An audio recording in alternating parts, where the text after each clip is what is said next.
Welcome to English Simple Hub. It is fantastic to be here. I was scrolling through the listener mailbag late last night, sort of burning the midnight oil, if you will, and I noticed this really specific anxiety pattern. Oh, yeah. Everyone is terrified of the mountains. The mountain. The big, scary IELTS topics. Describing complex economic graphs, debating the ethics of genetic engineering, that kind of thing. Right. People spend weeks preparing for these massive intellectual peaks. Exactly. And that makes perfect sense. We naturally assume that a difficult exam requires difficult subject matter.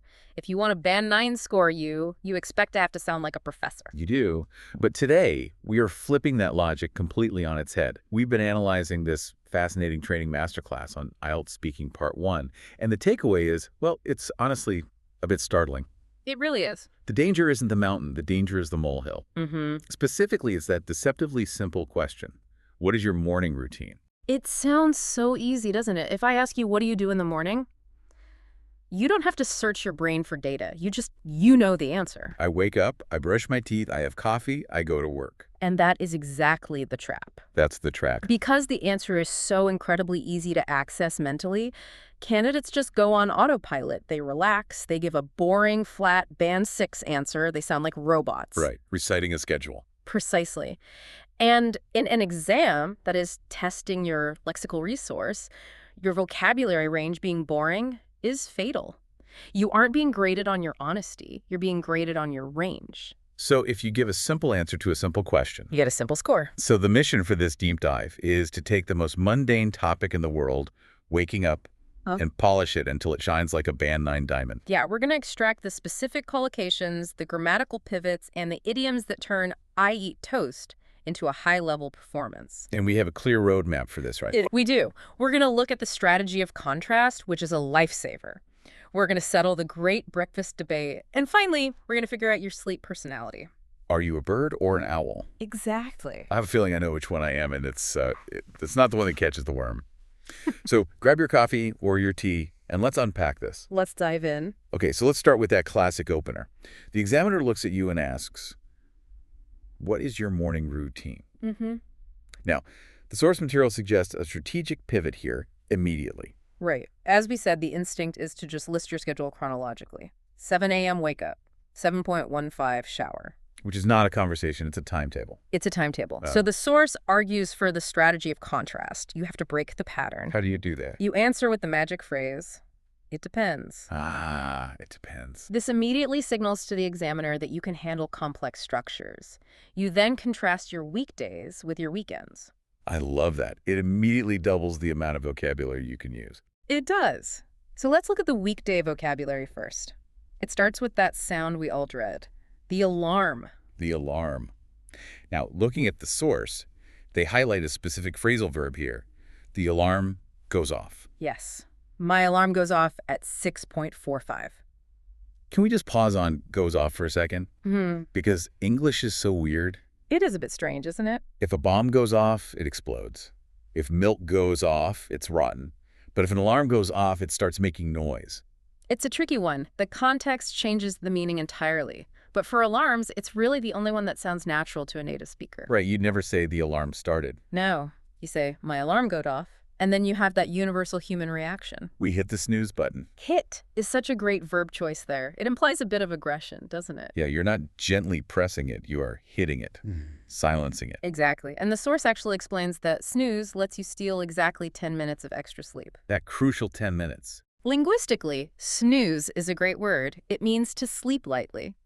But in the exam, connecting the verb hit with snooze button is a strong collocation. It shows you know which words hang out together. Okay, so we've hit snooze, maybe twice. We stumble to the kitchen, and then food.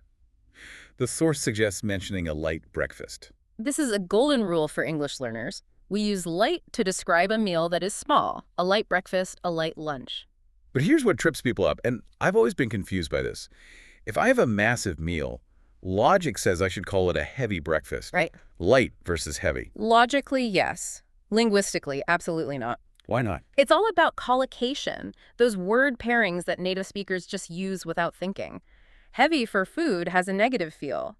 It sounds like it's sitting in your stomach like a rock. Oh, so saying I had a heavy breakfast makes it sound like I feel sick. Exactly. It sounds uncomfortable. If you want to describe a large meal positively, you'd say a big breakfast, or even better, a hearty breakfast. Hearty. I like that. It sounds warm, satisfying. It is. Hearty is filling. Heavy implies you need to go lie down. It's a subtle distinction, but using it correctly shows the examiner you understand the nuance. Okay, so that's the weekday. Alarm goes off, hit the snooze, light breakfast. And you run out the door. But then, Saturday arrives. The Holy Grail. Yes. And the source introduces a phrase here that I think is just quintessentially British, but it's used everywhere now. Having a lie-in. It is a lovely phrase. I usually have a lie-in on Saturdays. So we need to be clear on the definition. Is having a lie-in the same as oversleeping? No, and that is a critical distinction. Oversleeping is an accident. You missed your alarm, you're late for work, it's stressful. Right. I overslept and missed my meeting. That's bad. Exactly. But a lie-in is deliberate. It's a luxury. It means you're awake, but you are choosing to stay in bed. You're scrolling on your phone, reading. It's an active choice to be lazy. I love that. Active choice to be lazy. And when you finally get up, the breakfast vocabulary changes too. The source suggests the phrase, a leisurely breakfast. Leisurely. That sounds like a band 9 adjective right there. It does. And notice the shift. Weekdays are about efficiency. Weekends are about leisure. Doing something leisurely means doing it without any time pressure. So it's not about how much you eat. Not necessarily. It's about speed, not volume. It paints a scene of reading the paper, sipping a second cup of coffee, just taking your time. So we have this beautiful contrast. Weekdays are about the snooze button and a light breakfast. Weekends are a lie-in and a leisurely breakfast. Precisely. By using that structure, you've shown the examiner you can use time markers, contrast ideas, and you have specific vocabulary for both fast and slow paces of life. It's so much better than just saying, I sleep more on Saturdays. Much, much better. All right, let's move to the second big question.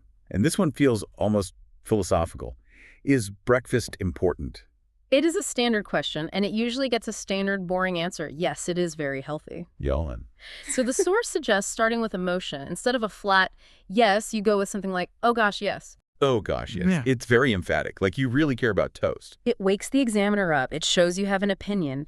And then you back it up with a cultural reference.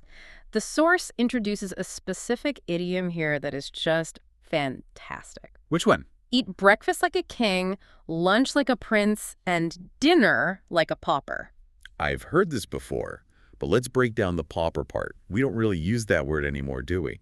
Not in daily conversation, no. It's an old-fashioned term for a very poor person. So the hierarchy is king, huge meal, prince, medium meal, pauper, tiny meal. Correct. The idea is that you need fuel for the day, not for sleeping. Okay, so I tell the examiner, oh gosh, yes, I believe we should eat like a king. But, let's be real, nobody actually does that. Right, and that is where the points are. The source wants you to set up the ideal, the king, so you can knock it down with the reality. And this is where we use what I call the band 9 pivot. Pivot. Yes. You use the phrase, mind you, having said that. Mind you, having said that, it flows really well. It signals a complex contradiction. It's a very sophisticated way of saying but. So the full structure is, oh gosh, yes, breakfast is vital. They say eat like a king. Mind you, having said that, I usually skip it. Perfect. You've just used an idiom, a complex connective phrase, and a phrasal verb, skip it. That's high level. And skipping breakfast just means you miss it, right? Yes, but intentionally or because you're busy. And why do we skip it? Because we are in a rush. And then comes the consequence. The snacking. Exactly. The source gets very specific about what happens. You start snacking on things and not healthy things. The source lists Doritos, crisps, chocolates, and biscuits. The 4 food groups of the modern office worker. Pretty much. And the source uses a great buzzword here, carbs. Carbs, short for carbohydrates. Is that okay to use in an exam? Sounds a bit like slang. It's become so common it's hardly slang anymore. It's more like spoken shorthand. It shows you're comfortable with natural speech. It tells the story of modern life, doesn't it? The intention to be healthy versus the reality of the rush. It does. It makes you sound like a real person, not a candidate reciting a script. You know, before we move on to the next part, which is all about sleep personalities, we want to know who is listening right now. Yeah. We see the analytics, and we know we have people from Brazil, Vietnam, Italy. It's amazing. It's a global classroom. It is. So hit pause for a second, literally. Pause the audio and comment down below which country you are watching from. We'd love to see where the deep dive family is. I'm always curious to see the time zones. Who's having breakfast and who's getting ready for bed. Good point. Right. Okay, let's get back to it. The third question.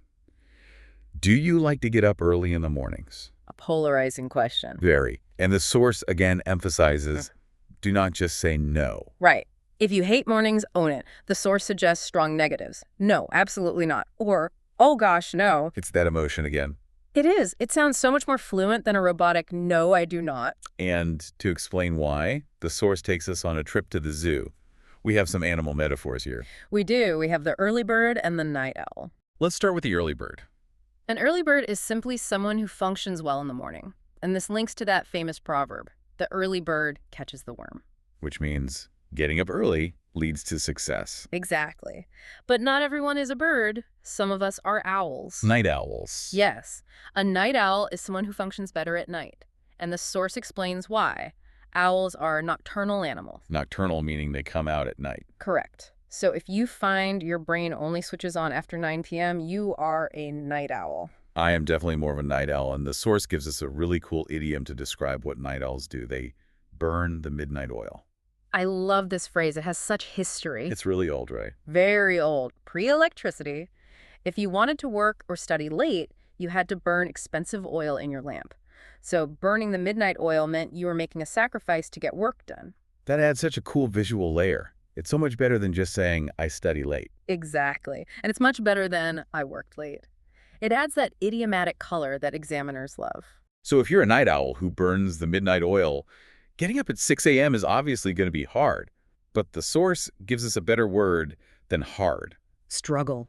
I struggle to get up early. Yes. Struggle implies a fight. You're battling against your own nature. I struggle to get out of bed. It's a very strong verb to use. So a great answer would be absolutely not. I'm a total night owl. I tend to burn the midnight oil, so I really struggle to get up in the morning. Perfect. You've answered the question, defined your personality, and explained your habits using high-level idioms. And the source also gives some alternatives if you don't want to use the animals, right? Yes, you can say morning person or night person or early riser versus late riser. Those are perfectly good. But if you want that Band 9 flair, the idioms are your best friends. It's amazing how much depth you can get out of such a simple topic. We started with waking up, and now we're talking about nocturnal animals and old oil lamps. That is the key to a high score. It's synthesis. You combine an idiom like king, prince, pauper with a transition like, mind you having said that, and sprinkle in collocations like light breakfast. That combination is what pushes the score up. And what I really like is the versatility.